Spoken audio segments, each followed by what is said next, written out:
ભગવાનનો દ્રઢ આશરો. એ આશરાની નિશાની શું? ભાઈ ગમે તેવું દુઃખ આવે પણ આપણા ઈષ્ટદેવ, આપણા ગુરુ, એનું ભજન કરવું, એને પ્રાર્થના કરવી, એને યાદ કરવા.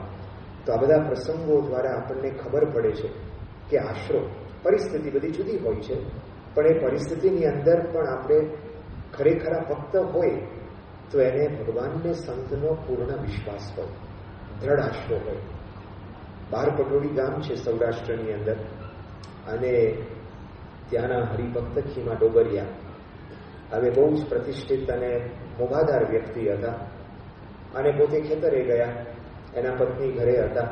એક જ્યોતિષ ફરતો ફરતો ત્યાં આવ્યો, પહેલું જ ઘર આ ખીમા ડોબરિયાને ત્યાં. અને પછી એ વખતે આ જ્યોતિષ છે ને બ્રાહ્મણ, એટલે ભાઈ એને આવકાર આપે છે બ્રાહ્મણ સમજીને. ઓસરીમાં બેસે છે, બધાના પુસ્તકો કાઢે છે, જોવે છે, અને ઘરને જોવે છે. અને એમ કરીને પછી બાઈને કહે છે કે ભાઈ જો આ તમારા પતિ છે ને, એને 7.5 લોઢાની પાયે પનોતી બેઠી છે. એટલે બેન કહે કે ભાઈ પનોતી એટલે શું? તો એને ગામત્રા કરવા પડે, અને અન્ન અને દાંતને વેર હોય. એટલે આ રીતે આ જ્યોતિષ શાસ્ત્ર પ્રમાણે આવી વાત છે. એટલે પછી બેન કે જુઓ, તમે આ બધી વાત કરો છો, પણ મારો પતિ છે ને અત્યારે તો ખેતરે ગયો છે, અને રોટલા અને છાશ જમીને ખેતરે આરામ કરતો હશે. એને કોઈ પનોતી બેઠી નથી. 7.5 લોઢાની પાયે પનોતી તો તને બેઠી છે, અને તું છેક ગુજરાતથી ફરતો ફરતો છેક સૌરાષ્ટ્રમાં આવ્યો તારું ભરણ પોષણ કરવા માટે 7.5 લોઢાની પાયે પનોતી તો તને બેઠી છે. અને જો સમજ કે અમારા ઈષ્ટદેવ ભગવાન સ્વામિનારાયણ છે, અમારા રખવાડા ભગવાન સ્વામિનારાયણ છે, એટલે કોઈ જંત્ર મંત્ર છે ને અમારા ઉપર કોઈ એની અસર થાય જ નહીં. ઓલાને થયું કે આ પહેલું જ ઘર, અને પહેલા ઘરની અંદર આવો પ્રતિસાદ મળ્યો. એને થયું કે આ ગામમાં રહેવા જેવું, આગળ જવા જેવું નથી. ત્યાંથી જ ત્યાં વિદાય થઈ ગયો. હવે વિચાર કરો, એક ગામડાની અભણ બાઈ, શ્રીજી મહારાજનો આશરો કેવો હતો. મોટા મોટી વાત તો શું છે, તમે જુઓ, જીવનની અંદર એલાઇનમેન્ટની જરૂર છે. એલાઇનમેન્ટ, તાલ મેળવવાની જરૂર છે. એક વખત અમે છે ને વિસ્તારની સભામાં જતા હતા. ઓલા હરિભગત છે ને ગાડી ચલાવતા હતા. અમે ગાડી બેઠા હતા, અને ગાડી આમાં થયા કરે, ડોલ્યા કરે. અમે અંદર ડોલ્યા કરીએ. ઓલા ડ્રાઈવરને તો કંઈ ખબર પડે જ નહીં કે આમ ગાડી આમાં જરા આઉટ ઓફ જરા સિંક્રોનાઇઝેશન છે. એટલે મેં એને વાત કરી કે આ તમારું કંઈક એલાઇનમેન્ટ નથી લાગતું બરાબર. તમારું એટલે ગાડીનું એલાઇનમેન્ટ નથી, કંઈક વ્હીલ છે ને કંઈક બરાબર નથી લાગતું. હવે એને તો કંઈ ખબર જ નથી પડતી, બિચારો ટેવાઈ ગયો હશે. અમે બેઠા બેઠા પાછા થયા ગયા, અને કેમ વાઇબ્રેશન્સ ક્યાંથી આવે છે. એટલે આપણે એને વાત કરી કે ભાઈ તમે છે ને ચેક કરાવજો, મેન્ટેનન્સ કરાવજો, અને જેથી ગાડી આમ જરા સરખી વ્યવસ્થિત આમ ચાલે. એને ખબર જ નથી. હવે ઘણી વખત તમે જુઓ, આ એલાઇનમેન્ટ છે ને બહુ અગત્યની વાત છે. તો વ્હીલનું એલાઇનમેન્ટ હોવું જોઈએ. ઘણી વખત જીવનની અંદર એલાઇનમેન્ટ થવું જોઈએ. જેની સાથે લગ્ન કરો એની સાથે એલાઇનમેન્ટ થવું જોઈએ. એ પહેલા નક્કી કરવું પડે. પણ ટૂંકમાં તો એલાઇનમેન્ટ છે ને બહુ અગત્યની વસ્તુ છે. દરેક વસ્તુ સાથે એલાઇનમેન્ટ હોય તો મજા આવે. તમે જુઓ, અમુક લોકોને કીર્તન ભક્તિમાં બહુ મજા આવે, આમ ડોલતા હોય, એલાઇનમેન્ટ છે. કથા વાર્તાની અંદર બહુ મજા આવે, દર્શનની અંદર બહુ મજા આવે, પ્રસાદમાં બહુ મજા આવે, જેવું એલાઇનમેન્ટ. પણ ટૂંકમાં કહેવાની વાત શું છે કે એલાઇનમેન્ટ ઇઝ વેરી ઇમ્પોર્ટન્ટ. પણ શ્રીજી મહારાજ આપણને આ વાત કરે છે, આશરો, આ મુખ્ય એલાઇનમેન્ટ છે. આજ્ઞા અને ઉપાસના મુખ્ય એલાઇનમેન્ટ છે. ઓલું બધું તો ગૌણ છે. શ્રીજી મહારાજ ગઢપુરથી વડતાલ જતા હતા, માણકી ઘોડી ઉપર, દરબારો સાથે હતા. એક ગામના સીમમાંથી પસાર થતા હતા. એક મુસલમાન બાઈ શાકભાજી વેચતી હતી. મહારાજના દર્શન કર્યા, અને શ્રીજીના દર્શન કર્યા. અંતરમાં ભાવ થયો, મહારાજને સાદ કર્યો, નજર રાખ્યો. અને શ્રીજી મહારાજ પોતે આમ દ્રષ્ટિ કરી. મહારાજ બોલ્યા, મુક્તાનંદ સ્વામી જેવું કલ્યાણ. આગળ ગયા અને વિસામો લીધો. સુરા ખાચર ને બધા દરબારો હતા. મહારાજને કહ્યું, મહારાજ આટલા વર્ષોથી અમે તમારી સાથે ફરીએ છીએ, કેટલો ભીડો વેઠીએ છીએ, અને આ રીતે અમે સત્સંગ સમાગમ કરીએ છીએ, અને તમે ફક્ત ઓલી બાઈ એટલું જ બોલી, નજર રાખ્યો, અને તમે કહ્યું મુક્તાનંદ સ્વામી જેવું કલ્યાણ. અમે આટલા વર્ષોથી ફિલિંગ ભરીએ છીએ, તમે ક્યારે અમને કહ્યું નથી. મહારાજ કે જુઓ, સાંભળો કે આ ભાઈ છે ને, તો આપણે બધા જ જતા હતા, પણ એને નજર રખ્યો. કોને કહ્યું? અમને કહ્યું. અમને ભગવાન સમજીને અમને નજર રખ્યો કહ્યું. એટલા માટે મુક્તાનંદ સ્વામી જેવું કલ્યાણ.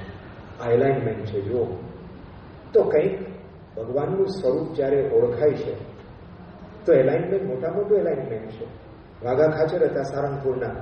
ગુણાતીતાનંદ સ્વામી વડતાલથી પાછા જુનાગઢ જતા હતા.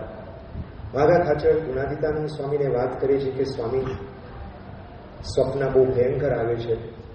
ધીંગાણા યુદ્ધે ચડ્યા હોય અને માથા કપાયા હોય, હાથ કપાયા હોય, ભયંકર સ્વપ્ન આવે છે. માટે આપ કંઈક દયા કરો. સ્વામી કહે છે કે ચાલો જુનાગઢ સમાગમ કરવા ચાલો, સેવક જોઈએ. આ પ્રાગજી સેવક તરીકે, અને પ્રાગજી એની સેવામાં. પણ પ્રાગજી છે ને અક્ષરની મોરલી વગાડતા હતા કે આ ગુણાતીતાનંદ સ્વામી અક્ષર છે, ગુણાતીતાનંદ સ્વામી અક્ષર છે. અને વાઘા ખાચરને ગમે નહીં, વારે વારે રિપીટ શું કરવાનું? એક વખત કહ્યું, પૂરું થઈ ગયું. પણ વારે વારે રિપીટ કરે એટલે બગડ્યા કે નથી જોઈતો યાર, તું સેવામાં તારી જરૂર નથી. તો હવે સેવક વગર ચાલે નહીં. હવે પ્રાગજી સિવાય કોઈ સેવક નહોતું. છેક જુનાગઢ પહોંચ્યા, મહુવાના બધા હરિભક્તો આવ્યા. એ વખતે વાઘા ખાચર પોતે જોવે કે જો આ મહુવાના હરિભક્તો આટલા બધા આનંદમાં છે, હું પણ ગુણાતીતાનંદ સ્વામીનો સમાગમ કરું છું, કરવા માટે આવ્યો છું, મને કેમ આટલો બધો આનંદ નથી? પ્રાગજી ભગતને વાત કરી, ગુણાતીતાનંદ સ્વામીને બોલાવ્યા. પ્રાગજી ભગત એ વખતે વાત કરે, તમે સ્વામીને અક્ષર સમજો તો તમારા અંતરમાં શાંતિ થશે. સ્વામી પંડે મને અક્ષર કહે તો હું માનું. સ્વામીને બોલાવે છે. વાઘા ખાચર પૂછે છે, તમે પંડે અક્ષર છો? સ્વામી કહે છે, અમે પંડે અક્ષર છે. આ વાત અંદર બેસી ગઈ, અંદર એકદમ ફિટ થઈ ગઈ. વિશ્વાસ હતો, ગુણાતીતાનંદ સ્વામીમાં વિશ્વાસ હતો. આ વાત બેસી ગઈ, નિરાવરણ દ્રષ્ટિ થઈ ગઈ, નિરાવરણ દ્રષ્ટિ. હવે જુનાગઢ મંદિરનું રખોપું કરવાનું હોય 24 અવર્સ. આ વાઘા ખાચર છે ને સ્વામીને કહે છે કે સ્વામી, રાતની શિફ્ટ છે ને મને આપજો, કારણ કે ઊંઘ જ નથી આવતી. આ તમારી મૂર્તિ દેખાયા કરે છે, મહારાજ જ દેખાયા કરે છે. તો વિચાર કરો, આ વાત એને ઘેર બેઠી. અંતરની અંદર તો બધા વિચારો, ખરાબ વિચારો, ધીંગાણાના વિચારો બંધ થઈ ગયા, નિરાવરણ દ્રષ્ટિ થઈ ગઈ, એલાઇનમેન્ટ થઈ ગયું. જો તો આ છે ને નિશ્ચયની વાત છે, આશરાની વાત છે. આ વાત જો આપણા જીવનની અંદર દ્રઢ થાય તો કામ થઈ ગયું. એટલા માટે શ્રીજી મહારાજ વાત કરે છે કે આશરો છે એક સાધન છે, એની અંદર બધા જ સાધન આવી જાય. પ્રમુખ સ્વામી મહારાજ છે ને બોચાસનની અંદર હતા અને એ વખતે ઠાકોરજીના દર્શન કરતા હતા. તો અક્ષર પુરુષોત્તમ મહારાજના દર્શન કર્યા, પછી હરિકૃષ્ણ મહારાજ અને લક્ષ્મીનારાયણ દેવના દર્શન કરતા હતા. અને બાપા દર્શન કરતા હતા. એ વખતે એક સંતે બાપાને વાત કરી કે ડોક્ટર સ્વામી એમ કહેતા હતા કે લક્ષ્મીજીનો ચાંદલો લાલ હોવો જોઈએ. હવે લક્ષ્મીજી યલો સાડી પહેરાવવામાં આવેલી અને યલો બિંદી હતી. એટલે પછી એ સંતે બાપાને કહ્યું કે ડોક્ટર સ્વામી એમ કહેતા હતા કે લાલ ચાંદલો હોવો જોઈએ, લાલ. સ્વામી કે બરાબર છે. એટલે સંત કે પણ મેચિંગ હોવું જોઈએ, મેચિંગ. યલો હોય તો પછી યલો. સ્વામી કે મેચિંગ કોની સાથે કરવાનું? સાડી સાથે કે નારાયણ સાથે કરવાનું છે? હવે વિચાર કરો, આપણે ઘણું બધું એલાઇનમેન્ટ કરતા હોય છે, પણ આમ જરા બીજી જગ્યાએ એલાઇનમેન્ટ કરતા હોય. પણ એનો વાંધો નથી, કદાચ મેચિંગ રાખીએ, પણ આ સૌભાગ્ય ચિહ્ન છે. તો લક્ષ્મીજીના પતિ કોણ છે? નારાયણ છે. તો બાપાએ કેટલી સરસ વાત કરી, એક જ વાક્યની વાત કરી, પણ શેની વાત કરી? ભાઈ ભગવાન સાથે જોડાવાનું છે, ભગવાનની સાથે આપણે તાલ મિલાવવાનું છે. તો એલાઇનમેન્ટ ભગવાન સાથે કરવાનું છે અને ગુરુ સાથે એલાઇનમેન્ટ કરવાનું છે. આશરો. તો મહારાજ આપણને આ વાત આપણને વચનામૃતની અંદર આપણને સમજાવે છે કે આશરો. તો આવો એક દ્રઢ આશરો આપણા જીવનની અંદર હોય તો પછી કાંઈ બાકી રહેતું નથી. પછી આપણે કોઈ પણ સાધન કરીએ, કોઈ પણ પરિસ્થિતિ, માન થાય, અપમાન થાય, કોઈ વસ્તુ આપણને અડી શકતી નથી. અને અંતરની અંદર આપણને બીજો કોઈ વિચાર આપણને આવે ને, આપણા અંતરની અંદર આ વાત આપણને દ્રઢ હોય તો. યોગીજી મહારાજ 1970ની સાલની અંદર લંડન ગયેલા. એ વખતે પીટર બ્રેન્ટ તો બહુ સારા લેખક, ભારતની અંદર પણ પોતે આખા ભારતની અંદર ફર્યા અને એને પુસ્તક લખ્યું ગોડમેન ઓફ ઇન્ડિયા, ગોડમેન ઓફ ઇન્ડિયા. તો ભારત દેશના બધા જે મહાપુરુષો તો એના વિશે એને લખ્યું. યોગી મહારાજનો યોગ થયો ત્યાં ડોલિસ હિલની અંદર લંડનમાં આવેલા યોગીજી મહારાજને એમને દર્શન કર્યા. બહુ સરસ આખું વર્ણન કર્યું છે અને એકદમ ડિટેલની અંદર બધું વર્ણન કરે છે કે સ્વામી આવ્યા, એક પાઠ ઉપર બેઠા, સંતો બેઠા હતા, હરિભક્તો બેઠા હતા. અને પછી પીટર બ્રેન્ટ પોતે લખે છે કે Yogiji Maharaj he was like an enormous baby. જેમ બાળક નિર્દોષ હોય પણ ઇનોર્મસ બેબી. આ બહુ જ આમ નિર્દોષતાનું એક વિરાટ સ્વરૂપ હતા. તો આ વાત લખી. પછી એને પ્રશ્ન પૂછ્યા. પછી એમાં છેલ્લો પ્રશ્ન પૂછ્યો કે સ્વામી મારે કોઈ પ્રશ્ન બાકી રહેતો હોય તો એનો જવાબ આપો. એટલે એ વખતે યોગીજી મહારાજ કહે છે કે ભગવાનનો આશરો કરવાનો બાકી રહે છે. સ્વામી છેલ્લે આખું બોલ્યા કે તમે બધા પ્રશ્ન પૂછ્યા પણ ભગવાનનો આશરો કરવાનો બાકી રહે છે. આ મુદ્દાની વાત યોગી બાપા પોતે વાત કરે છે. હવે તો સમજો કે ના સમજો પણ આપણને ખબર પડે કે આશરો બહુ મહત્વની વાત છે. ઘણા વર્ષો પહેલા રીડર્સ ડાયજેસ્ટમાં એક પ્રસંગ આવેલો અને પ્રસંગની અંદર મેક્સિકોની અંદર એક ખેડૂત હતો. એ ખેડૂત છે ને તેને વાવણી કરી, બિયારણ રોપ્યું, કોઈ કારણસર તો એ રીતે પાક કંઈક જામ્યો નહીં, કારણ કે વાતાવરણ કંઈ અનુકૂળ નહોતું. એટલે પછી ફરી પાછા બિયારણ ખરીદ્યા, ફરી પાછા ખેતરમાં વાવ્યા. બીજા પ્રસંગે કંઈક એવું વાવાઝોડું આવ્યું તો બી બધા ખલાસ થઈ ગયા.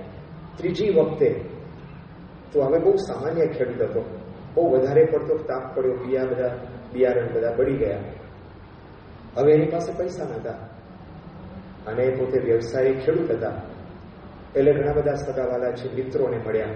મિત્રોને વાત કરી મારે $100 જોઈએ છે, $100ની જરૂર છે. તો બધાએ ના પાડી. હવે બીજો કોઈ એને કંઈ મદદ કરી શકે એમ નતો. એનો નાનો દીકરો હતો. એના દીકરાને પરિસ્થિતિ ખબર પડી. એને થયું કે લાવો આપણે ભગવાનને કાગળ લખીએ. આને કાગળ લખ્યો અને લખ્યું, dear God, my father, he is in dire need of $100. He has lost all his money. બધા જ પૈસા આગળ ખાલી થઈ ગયા છે. $100ની જરૂર છે. તાત્કાલિક અર્જન્ટલી તમે $100 મોકલી આપો. આ કાગળ એને પીડીને કબરમાં નાખીને પોસ્ટ ઓફિસમાં નાખવા ગયો. પોસ્ટ ઓફિસમાં ત્યાં આગળ કાગળ ગયો, સોર્ટિંગ કરે. બધા અંદર સોર્ટિંગ કરવામાં આવે. આ કાગળને આપણે આ પ્રદેશમાં મોકલવાનું.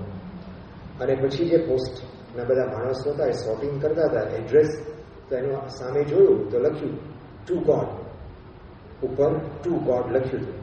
છોકરાએ પોતાનું એડ્રેસ લખ્યું હતું, ફ્રોમ સો એન્ડ સો. અને પછી બધાને થયું આ પત્ર ક્યાં મોકલવું, ઇન્ડિયા મોકલવું, ક્યાં મોકલવું.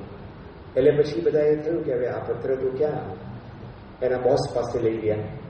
બોસે કાગળ વાંચ્યો, બધાને વંચાવ્યો અને પછી બોસે કહ્યું કે આપણે આને મદદ કરવી જોઈએ. ભગવાને બધાને પ્રેરણા કરી અને બધાએ પોતપોતાના ગજવામાંથી થોડા પૈસા આપ્યા. $95 ભેગા થયા. $95 અંદર મૂક્યા. પછી તો એ કવર છે ને છોકરાના ઘરે પોસ્ટમેન નાખવા ગયો. છોકરો સ્કૂલેથી આવ્યો અને પોસ્ટ બોક્સની અંદર આખા કાગળ આવ્યો, ફ્રોમ ગોડ, ભગવાન તરફથી કાગળ આવ્યો છે. બહુ રાજી થઈ ગયો. પછી ખોલ્યું, પૈસા હતા. વધારે રાજી થયો. પૈસા ગણ્યા તો $95. એના મનમાં થયું કે ભગવાન તો ભગવાન કહેવાય. ભગવાન ક્યારેય કોઈને છેતરતા નથી. માણસ માણસને છેતરે, ભગવાન ક્યારેય કોઈને છેતરતા નથી. મને 100% વિશ્વાસ છે ભગવાને $100 આમાં મૂક્યા હશે અને $5 છે ને પોસ્ટ ઓફિસ વાળા લઈ ગયા હશે.